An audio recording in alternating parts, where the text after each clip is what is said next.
Dilbata on kololessa kudha jabara kuma lamaaf 22 akka mul'atan daawwattoota keenya odoommaaf qabadee dhihaadheen isinitti himaan Badrii Yusufi. Dursan Koree hariiroo alaa Senetii USA Bob Mandez mootummaan Itoophiyaa fi TPLF hatattamaan dhukaasa akka dhaaban akeekkachiisan. Qondaallee Ameerikaa kun qaamoleen lameen dhukaasa dhaabuu yoo baatan wixinee bara 2021 keessa Itoophiyaa irratti dhihaatee ture akka murtaa'u nan hojjedhaa jechuun dubbatanii jiru. Wixineen seeraa Itoophiyaatti nagaa fi dimokiraasii jajjabeessuu qaamoleen tattaaffii nagaa buusuuf godhamu danqanii fi warra lola keessatti hirmaatan akkasuma waraanni kaabatti dhoohe kun akka hammaatuuf meeshaalee waraanaa dhiheessan irratti tarkaanfiin adabbii akka fudhatamu kan taasisu. Erga sadaasa 4 bara 2020 lolli kaabatti dhoohe fi abaar mudate lubbuu lammiilee walakkaa miliyoonaa gaaga'ee jira. Akka senatiin Ameerikaa Bob jedhanitti waliigalteen dhukaasa dhaabuu qaamolee lameenii diigamuu dabalatuun lubbuun lammiilee Itoophiyaa balaaf saaxilamee jira.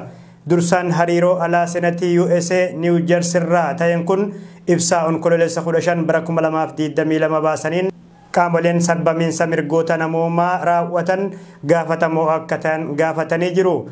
Kana malees muummichi ministeera Abiy Ahmad humnoonni Eertiraa Itoophiyaa keessaa akka bayan akka ajajanii fi dhoorgaa cimaa TPLF irra kaayan akka kaasan cimsanii gaafatanii jiru. Mootummaan Itoophiyaa fi TPLFis haalduree tokko malee dhukaasa akka dhaaban cimsanii gaafatanii jiru. Qaamoleen lola kaaba Itoophiyaa keessaa qooda qaban adabuuf ajajni pirezidaantii Joo Baayiden fulbaana 17 bara 2021 mallatteessan Executive Order 14/46 turti ganna tokko keessatti nam tokkorrallee qoqqobiin keenya jechuun qeeqanii jiru. Qondaalli Ameerikaa kun Maqaa Abaa Shanee jiruun kutaalee Oromiyaa keessatti lammiileen nagaa ammas murtii malee hidhaa keessatti rakkataa jiru. Baha Oromiyaa magaalaa Harar mana hidhaa Mabraa jedhamu keessatti dhalattoonni Oromoo 30 caalan maqaa Abaa Shanee waliin hidhata qabdu jiruun hidhaman ji'oota hedduuf murtii malee mana hidhaa keessatti argamu. Abdul Hakim Abdullahi, Mansuur Aliyyi, Fooziyaa Abbaas, Ababakar Muhammadii fi Muhammad Abdii Oromoonni jedhaman dargaggoota Oromoo yeroo ammaa mana hidhaa Mabraa Harar keessatti murtii malee dararamaa jiru. Bifa wal fakkaatuun aanaa Arsii Nageellee ganda Qadoo Tulluu jedhamu keessatti dargaggoonni maqaa Abaa Shanee jedhuun hidhamanii rakkataa jiru. Iddoosaa Obsaa, Huseen Haajichaa, Kadir Muhammad, Guddataa Nageessoo fi Tolaa Oromoonni jedhaman maqaa Abaa Shanee jedhuun Nageellee Arsii keessatti hidhamanii jiru. Achuma Nageellee Arsii ganda Basaquu keessaa dargaggoonni hedduun kan hidhamanii jiran yeroo ta'u ijoollee teessan bosonatti ergitan fidaa jedhamanii maatiin hedduunis hidhamaa akka jiran odeesse wal qabatee nu ga'een ibsa.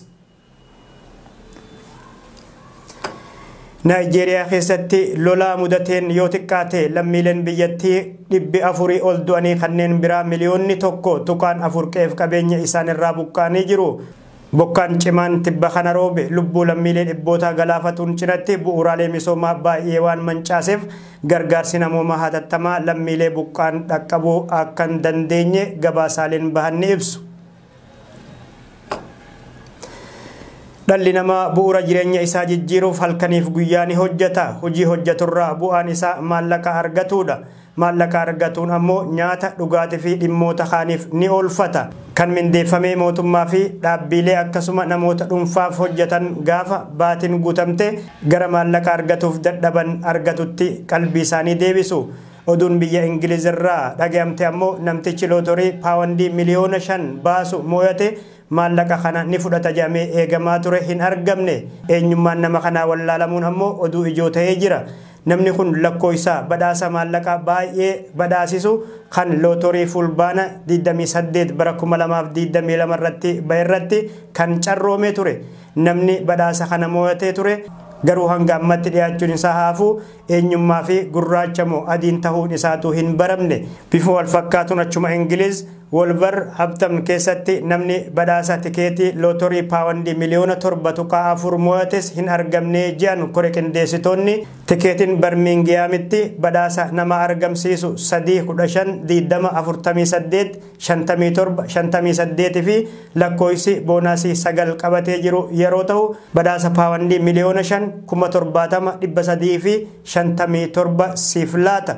namni badhaasa kana gonfate hin argamu yoo ta'e ammoo maallaqni namni dalagee akka laayyootti arganne namtichi kun akka salphatti argate gargaarsa namoomaaf ni oolaa jetti koree qindeessituun